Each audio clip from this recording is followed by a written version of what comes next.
নমস্কাৰ, এই মুহূৰ্তৰ অন্য এটা জৰুৰী খবৰ লৈ আহিছোঁ। মানুহৰ ঘৰ ভাঙি নাগৰিকত্ব কাঢ়িব বিচাৰিছে মুখ্যমন্ত্ৰী ডক্টৰ হিমন্ত বিশ্ব শৰ্মাই। শীঘ্ৰেই চৰকাৰে উচ্ছেদ বন্ধ নকৰিলে প্ৰতিবাদত কঁপিব ৰাজপথ। চৰকাৰে চলাই থকা এই অমানৱীয় উচ্ছেদ শীঘ্ৰেই বন্ধ কৰক। উচ্ছেদ বন্ধ নকৰিলে ৰাজপথ কঁপোৱাৰ এইবাৰ হুংকাৰ ৰামচুৰ। কিছু বিশদ তথ্য আছে আমাৰ হাতত, সবিস্তাৰিত। মানুহৰ ঘৰ ভাঙি নাগৰিকত্ব কাঢ়িব বিচাৰিছে মুখ্যমন্ত্ৰী ডক্টৰ হিমন্ত বিশ্ব শৰ্মাই। শীঘ্ৰেই চৰকাৰে উচ্ছেদ বন্ধ নকৰিলে প্ৰতিবাদত কঁপিব ৰাজপথ। চৰকাৰে চলাই থকা এই অমানৱীয় উচ্ছেদ শীঘ্ৰেই বন্ধ কৰক। উচ্ছেদ বন্ধ নকৰিলে ৰাজপথ কঁপোৱা হুংকাৰ দিয়ে এইবাৰ ৰামচুৱে।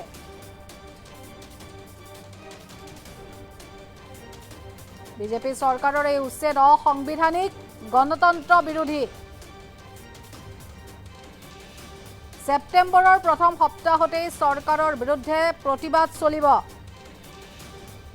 উচ্ছেদক মুখ্যমন্ত্ৰী ৰাজ্যৰ বিজেপি চৰকাৰৰ বিৰুদ্ধে পুনৰ সৰব হৈ পৰিছে আমচু। বিজেপি চৰকাৰৰ হুংকাৰ আমচুৰ মুখ্য উপদেষ্টা আইনুদ্দিন আহমেদৰ। মানুহৰ ঘৰ ভাঙি নাগৰিকত্ব কাঢ়িব বিচাৰিছে মুখ্যমন্ত্ৰী ডক্টৰ হিমন্ত বিশ্ব শৰ্মাই। শীঘ্ৰেই চৰকাৰে উচ্ছেদ যদি বন্ধ নকৰে তেনেহ'লে প্ৰতিবাদত কঁপি উঠিব ৰাজপথ। চৰকাৰে চলাই থকা এই অমানৱীয় উচ্ছেদ শীঘ্ৰে বন্ধ কৰক। উচ্ছেদ বন্ধ নকৰিলে ৰাজপথ কঁপোৱাৰ এইবাৰ হুংকাৰ দিছে আমচুৱে। বিজেপি চৰকাৰৰ এই উচ্ছেদ অসাংবিধানিক, গণতন্ত্ৰ বিৰোধী আখ্যা আমচুৰ। মন্তব্য আছে আগবঢ়াইছো, ছেপ্টেম্বৰৰ প্ৰথম সপ্তাহতে চৰকাৰৰ বিৰুদ্ধে প্ৰতিবাদ চলাৰো হুংকাৰ দিছে আমচুৰ তৰফৰ পৰা। আৰু উচ্ছেদক লৈ এনেধৰণে এবাৰ পুনৰ গৰজি উঠিছে আমচু। মন্তব্য আগবঢ়াইছো। জিলাত অসম চৰকাৰে যি অমানৱীয় উচ্ছেদ অভিযান চলালে, এয়া সম্পূৰ্ণ হিটলাৰী চৰকাৰৰ চৰিত্ৰ, এয়া সম্পূৰ্ণ স্বেচ্ছাচাৰী সাহসৰ চৰিত্ৰ। হিমন্ত বিশ্ব শৰ্মাৰ চৰকাৰে আজিকালি আইন কানুন নমনা হৈছে। আজি সংখ্যালঘু জনগণৰ ওপৰত একপক্ষীয়ভাৱে যি নিৰ্যাতন আৰম্ভ কৰিছে, এয়া সম্পূৰ্ণ গৰিহণাৰ যোগ্য। আমি অসম চৰকাৰক আমি আহ্বান জনাইছোঁ, এই ধৰণৰ অমানৱীয় নিৰ্যাতন বন্ধ কৰক। মুখ্যমন্ত্ৰী হিমন্ত বিশ্ব শৰ্মাৰ এই হিটলাৰী শাসন মুখ্যমন্ত্ৰী ডাঙৰে বন্ধ কৰিব লাগিব।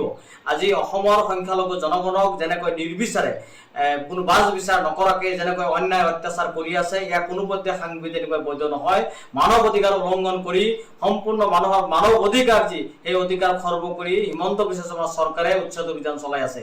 আজি হোজাইত আমি দেখা পালো যে যি বুলডোজাৰ চলাইছে, সেই বুলডোজাৰ চলোৱা সময়ত আজি মহিলাসকল যেনেকুৱা ধৰণৰ প্ৰতিবাদ কৰিছে, আজি তাতে পুৰুষসকলে যেনেকৈ প্ৰতিবাদ কৰিছে, এই প্ৰতিবাদৰ ভাষা চৰকাৰে বুজি পোৱাটো উচিত। এই চৰকাৰৰ যি স্বৈৰাচাৰী শাসন ব্যৱস্থা, আজিৰ যি হোজাই জিলাত যি ধৰণৰ ঘটনা সংঘটিত হ'ল, চৰকাৰে যি লাঠি চালনা কৰিবলগীয়া হৈছে, আচলতে চৰকাৰে কি কৰিব বিচাৰিছে? চৰকাৰে আজি সংখ্যালঘু জনগণক বিশেষ কৰিব বিচাৰিছে, চৰকাৰে মুছলমান জনগোষ্ঠীক বিশেষ কৰিব বিচাৰিছে। আমি তীব্ৰভাৱে গৰিহণা দিছোঁ আৰু এই চৰকাৰৰ এই কাণ্ডক আমি প্ৰতিবাদ জনাইছোঁ। আমি আমচুৱে ৰাজ্যজুৰি আমি আহ্বান জনাম, এতিয়া সকলো দল সংগঠনে চৰকাৰৰ বিৰুদ্ধে মাৰ বান্ধি থিয় হৈ গণতান্ত্ৰিক প্ৰতিবাদ কৰিব লাগে। আৰু আমি আমচু আগষ্ট মাহৰ শেষত, ছেপ্টেম্বৰ মাহৰ প্ৰথম সপ্তাহত ৰাজ্যজুৰি চৰকাৰৰ বিৰুদ্ধে আমি গণ আন্দোলন গঢ়ি তোলাৰ বিকল্প কোনো নাথাকিব। আমি সকলোৱে ৰাজপথলৈ চৰকাৰৰ বিৰুদ্ধে ওলাই আহিব লাগিব। হাজাৰ হাজাৰ সংখ্যালঘু জনগণক আমি ৰাজপথলৈ ওলাই অহাৰ কাৰণে আমি আহ্বান জনাম ছেপ্টেম্বৰ মাহৰ প্ৰথম সপ্তাহত। গতিকে সকলো ৰাইজক আমি একত্ৰিত হোৱাৰ আহ্বান জনাইছোঁ। এইখন চৰকাৰৰ বিৰুদ্ধে আমি প্ৰতিবাদ সাব্যস্ত কৰিবই লাগিব। এইখন চৰকাৰে আইন কানুন নমনা হৈছে। এইখন চৰকাৰৰ বিৰুদ্ধে সকলোৱে গণতান্ত্ৰিকভাৱে প্ৰতিবাদ সাব্যস্ত কৰাৰ কাৰণে আমি সকলোকে আহ্বান জনাইছোঁ। আৰু চৰকাৰৰ হিটলাৰী শাসন যদি বন্ধ নকৰে, নিশ্চিতভাৱে পৰিস্থিতিগত কাৰণত হ'লেও আমচুৱে চৰকাৰৰ বিৰুদ্ধে ব্যাপক গণ আন্দোলন গঢ়ি তুলিব।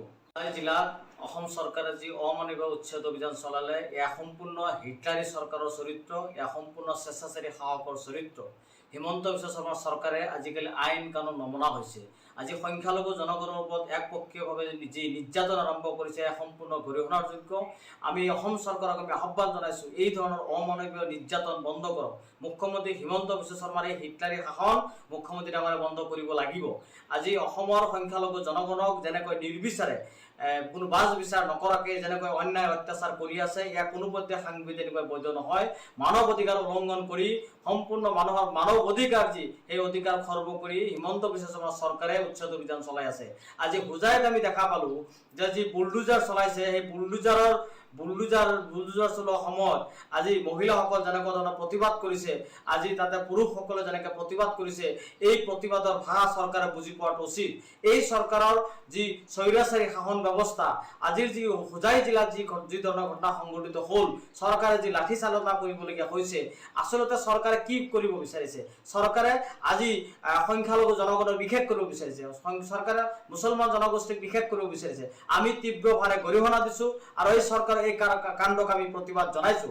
আমি আমচুৱে ৰাজ্যজুৰি আমি আহ্বান জনাম, এতিয়া সকলো দল সংগঠনে চৰকাৰৰ বিৰুদ্ধে মাৰ বান্ধি থিয় হৈ গণতান্ত্ৰিক প্ৰতিবাদ কৰিব লাগে। আৰু আমি আমচু আগষ্ট মাহৰ শেষত ছেপ্টেম্বৰ মাহৰ প্ৰথম সপ্তাহত ৰাজ্যজুৰি চৰকাৰৰ বিৰুদ্ধে আমি গণ আন্দোলন গঢ়ি তোলাৰ বিকল্প কোনো নাথাকিব।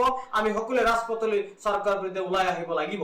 হাজাৰ হাজাৰ সংখ্যালঘু জনগণক আমি ৰাজপথলৈ ওলাই অহাৰ কাৰণে আমি আহ্বান জনাম ছেপ্টেম্বৰ মাহৰ প্ৰথম সপ্তাহত। গতিকে সকলো ৰাইজক আমি একত্ৰিত কৰাৰ আহ্বান জনাইছো।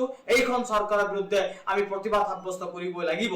এইখন চৰকাৰে আইন কানুন নমনা হৈছে। এইখন চৰকাৰৰ বিৰুদ্ধে সকলোৱে গণতান্ত্ৰিকভাৱে প্ৰতিবাদ সাব্যস্ত কৰাৰ কাৰণে আমি সকলোকে আহ্বান জনাইছো। আৰু চৰকাৰৰ হিটলাৰ এখন যদি বন্ধ নকৰে, নিশ্চিতভাৱে পৰিস্থিতিগত কাৰণত হলেও আমচুৱে চৰকাৰৰ বিৰুদ্ধে ব্যাপক গণ আন্দোলন গঢ়ি তুলিব।